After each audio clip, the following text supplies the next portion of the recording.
활용 사례 조사 발표를 시작하겠습니다. 개요, 수집, 분석된 데이터의 종류, AI를 어떻게 활용하는가, AI 활용의 효과, 아이디어 제안 순으로 발표하겠습니다. 개발사 스캐터랩, 한국어 자연어 처리를 활용한 인공지능 챗봇을 서비스하고 있는 청년 스타트업 회사고요. 연예과학 핑퐁, 인공지능 챗봇 이루다 서비스를 출시했습니다. 챗봇 이루다는 12월 23일 출시된 2주 남짓 동안 75만 명에 가까운 이용자들이 사용했고요. 이 과정에서 일부 혐오와 차별에 대한 대화, 사례 및 개인정보 활용에 대한 이슈로 1월 11일 서비스를 중단했습니다. 페이스북 메신저 기반 출시한 AI 챗봇이고요. 실제 20살 대학생과 대화를 나눈 것 같은 자연스러운 대화 능력을 선보입니다. AI 챗봇 이루다 대화 영상을 보도록 하겠습니다.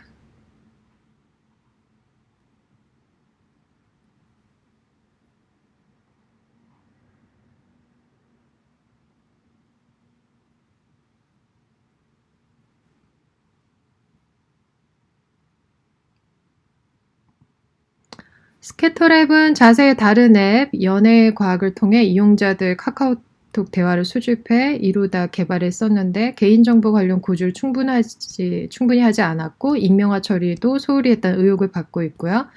개인정보보호위원회는 한국인터넷진흥원과 함께 스캐터랩이 개인정보보호법 등 관련 법령을 어겼는지 사실관계를 확인하겠다고 했습니다.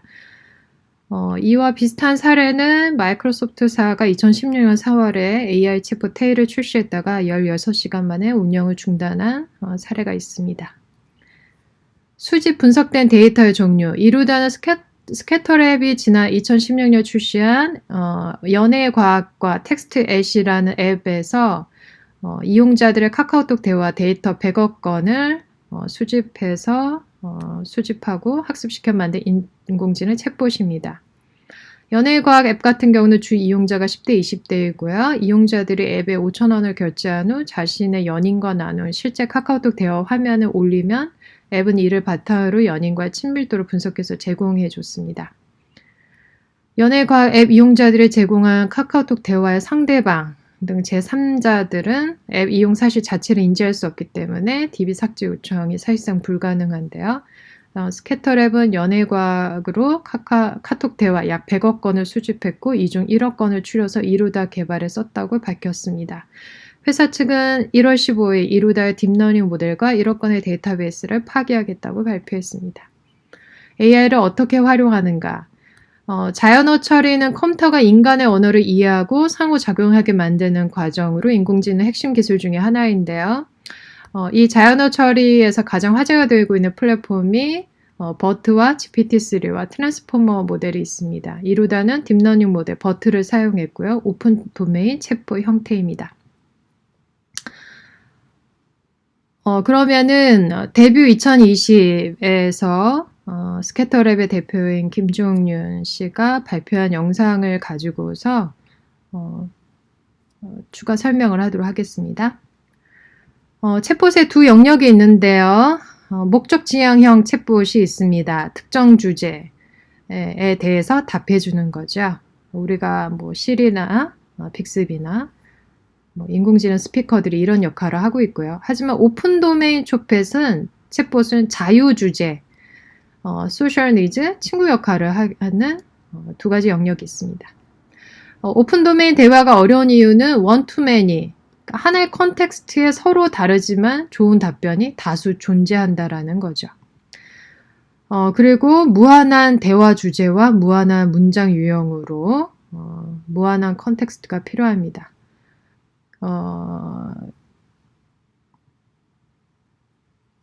동일하게 2019년 데뷔해서 스캐터랩이 이루다의 알파 버전, 베타 버전의 그 이전 이제 다이알로그 벌트로 NLP의 벌트 모델, 딥러닝 모델로 어떻게 제작했는지를 발표를 했었는데요. 그거는 좀 이따 또 다시 한번 설명하도록 하겠습니다.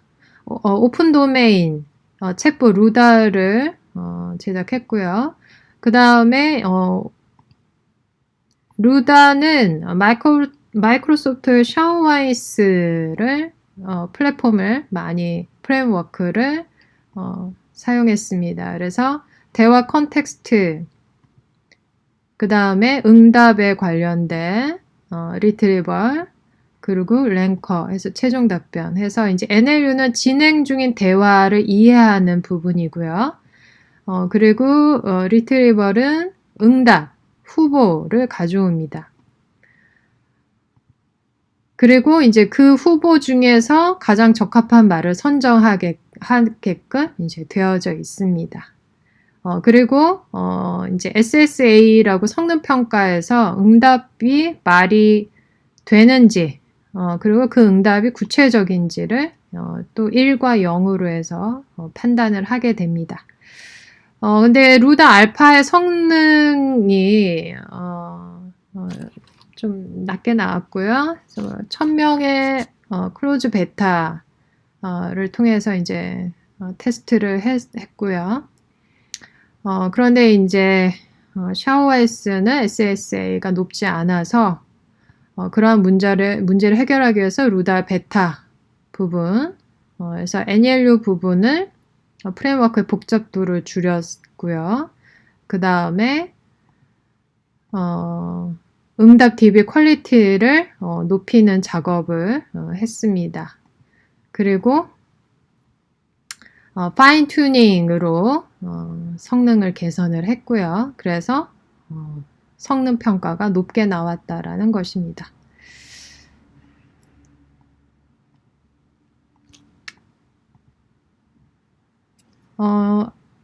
그러면은 버트에 대해서 조금 더 자세하게 말씀을 드리면은요. 버트는 11개 다양한 NLP 태스크에서 일부는 사람보다 뛰어난 결과를 얻었습니다. 트랜스포머의 인코더를 사용을 했고요. 프리트레이닝과 파인 튜닝이 있는데 프리트레이닝은 언어 전반에 대해 깊게 이해하는 단계이고요. 파인 튜닝은 깊은 언어의 이해를 바탕으로 특정 문제에 맞춰 적응하는 단계를 갖고 있습니다.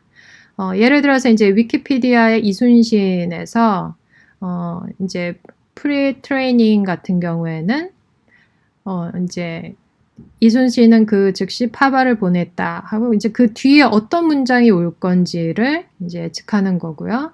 그 다음에 이제 비어 있는 칸에 이제 어떤 말이 들어가야 될지를 찾는 것입니다. 파인 튜닝 같은 경우에는 이제 그 FAQ처럼 이제 어떤 질문에 대한 답이고요. 그것에 있어서 긍정적인 답변이냐를 찾는 것입니다. 그래서 일상 대화 데이터 전처리를 위해서 이제 형태소 분석 기반, 서버워드 기반, 컴바인드 어프로치가 있었고요. 그래서 만약에 이제 안녕 대변 나는 핑퐁이야를 이제 이렇게 이제 전처리를 하고 그 다음에 이 턴에 대한 구분이 필요하기 때문에 왜냐하면 이제 문어체의 긴 문장이 아니라 대화체는 짧고 이게 턴으로 이루어져 있기 때문에 이제 주고받는 거를 턴이라고 하죠. 대화자가. 그래서 중간에 이제 이렇게 separate를 넣고요. 그 다음에 embedding은 이제 화자를 얘기합니다. A가 얘기하고 B가 얘기했다. 이제 화자를 구별해 주고요.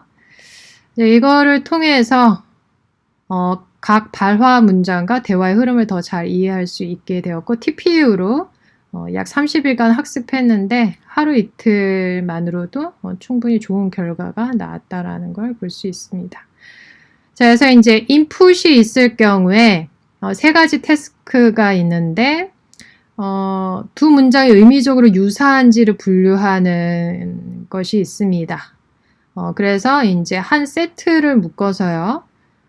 유사한 거를 찾아서 오늘 저녁 뭐 먹을까가 입력됐을 때 이거와 유사한 애를 찾아서 그 유사한 애와 하나의 세트로 되어 있는 답변이 이제 나오게 된다라는 거고요. 그다음 단순히 다음에 올 수 있는지보다 얼마나 좋은 답인지를 찾기 위해서 이것 또한 이제 그 수치를 통해서 학습을 통해서 찾아내고요. 그 다음에 이제 미리 정의된 리액션 클래스 중에서, 왜냐하면 이제 우리가 말 중에 대부분이 리액션에 가깝기 때문에 리액션 중에서 찾는 것이 나오고 있습니다.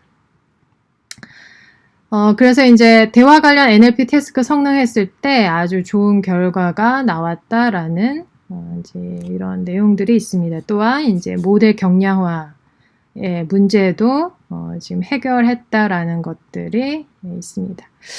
AI 활용의 효과, 긍정적인 효과는 오픈 도메인 챗봇을 개발했다는 거고요. 그래서 약 인공지능에서 각 인공지능으로, 그리고 튜링 테스트에 접근했다라는 것입니다. 이제 튜링 테스트라는 거는 이제 앨런 튜링에 제안한 건데, 컴퓨터와 5분간 채팅해서 블라인드 상태에서 이게 사람인지 컴퓨터인지 판단해서 사람일 것 같다라고 30% 이상만 해도 컴퓨터는 지능이 있는 것으로 합격 판정하는 건데요. 이제 그게 이제 더 접근해 가고 있고, 인식률 향상이 있고요. 그 다음에 사람보다 대화 상대로 더 선호되는 따뜻한 위로의 말을 전하는 챗봇이라는 긍정적인 효과가 있습니다. 이건 이제 스캐터랩에서 지향한 거고요. 부정적인 효과는 이제 일부 혐오와 차별에 대한 대화 사례, 개인정보 활용 이슈가 있었다라는 것입니다. 이루다로 아이디어 제안은 이루다로 인해 촉발된 AI 윤리 논의와 더불어 데이터 수집 활용 등 논란은 우리 사회가 풀어야 할 문제로 남겨져 있고요. 개발사 이루다의 데이터베이스와 딥러닝 대화 모델 폐기를 결정하면서 이루다는 사실상 사망 선고를 받게 됐는데요. 이거에 대해서 이제 이경정 교수가 세상은 그런 과정을 거치면서 발전한다라는 기사를 썼는데요. 저도 공감해서 같이 적어봤습니다. 원래 새로운 기술이 나오면 착각과 판단 오류가 나오기 마련인데 세상은 이런 과정을 거치면서 발전한다라는 것이죠. 그래서 계속적인 개발이 필요하다라는 것이고요. 그 다음에 1인 가구 증가 및 코비드19로 인한 비대면 사회에서 소통의 부재, 우울증 증가, 대화 상대가 필요하기 때문에 계속적인 개발이 필요하다라는 아이디어를 제의합니다. 들어주셔서 감사합니다.